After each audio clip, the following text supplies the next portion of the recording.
little one, give your heartache to me. Ain't you feeling used? 'Cause I am too. Baby, let it go. You get mine times hell. And I'm with you. I'm with you.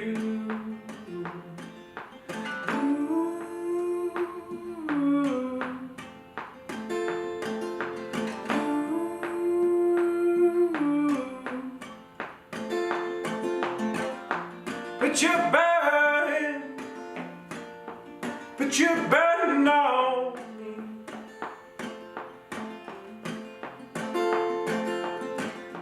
But you're burning, but you're burning on me.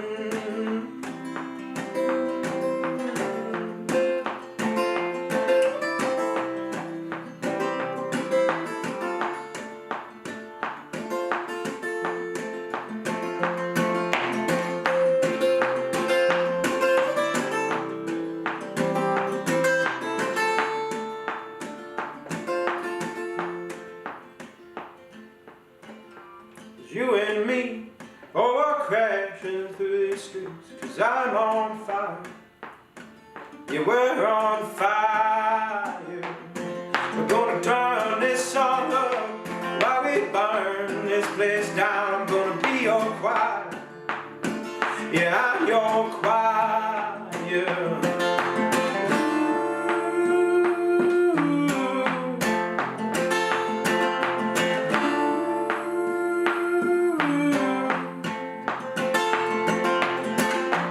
But you're burning, but you're burning on me.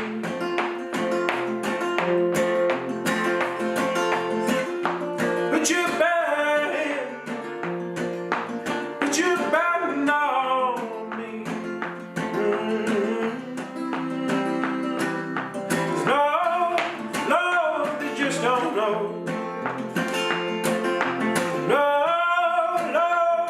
Don't know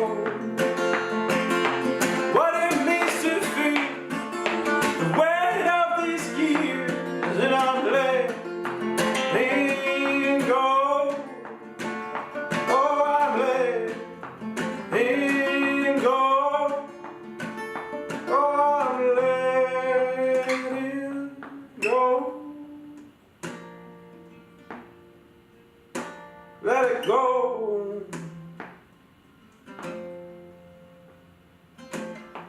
Put your burden, put it on me.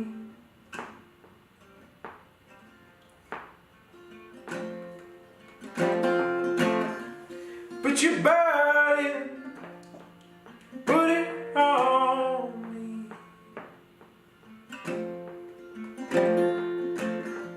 Put your burden, put it all on me. Put it all on me. Put it all on me.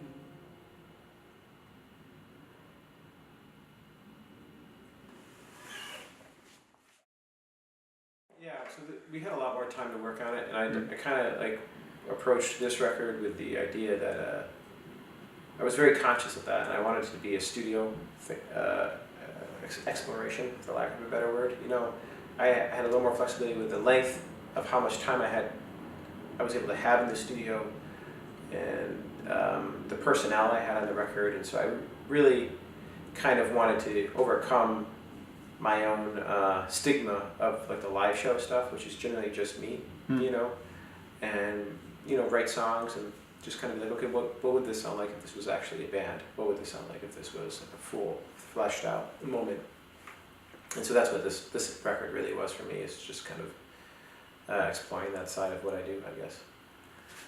The other thing I noticed, which may just be me projecting, was like, but based on the art style alone, is there a change thematically? Like, 'cause I don't know if are you on the other records? Are you telling stories that are kind of kept within No, or is it actually, just- if that's what you took from it, that's great. But no, that was never Mhm. that was not intentional, That was not intentional. yeah, not there at all. I just saw the marked difference because the last couple ones are at least that I've seen, it's all illustration, and then this one was more of Yeah, it's funny.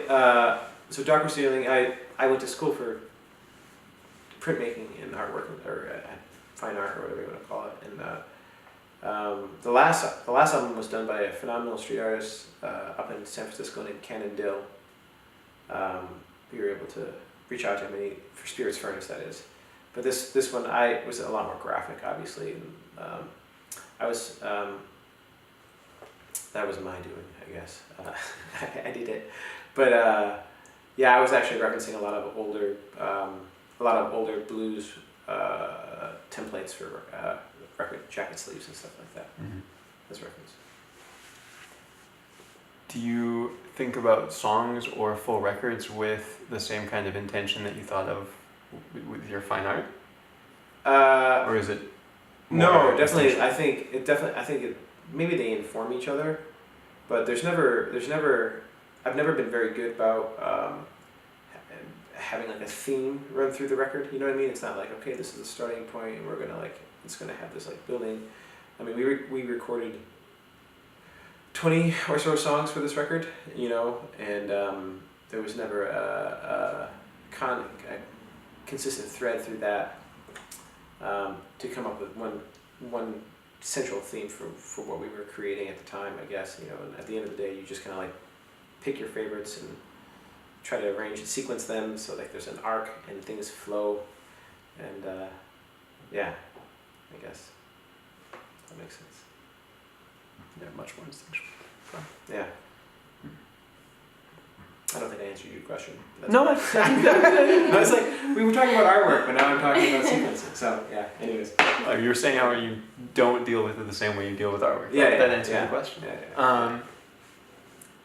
When you are writing songs, or when you were writing songs for this record, those 20, I mean, again, I guess, is it more just whatever happens to be on your mind at the moment? Yeah. Okay. It's funny. A moment makes it feel very quick Mm-hmm. and like spontaneous. You know. I think the inspiration may come from a moment, or like an idea for a melody may be in that moment, but it definitely takes a lot longer for me, anyways, to take that moment and make a 3-minute song out of it. You know what I mean? It's so there's a rare case where I'll be able to sit down and write a song in a day. Usually it takes me about a month or something like that. Sinner Song was the rare instance on this record where Sinner Song was done in 6 hours or something like that, and turns out to be one of my favorite songs on the record.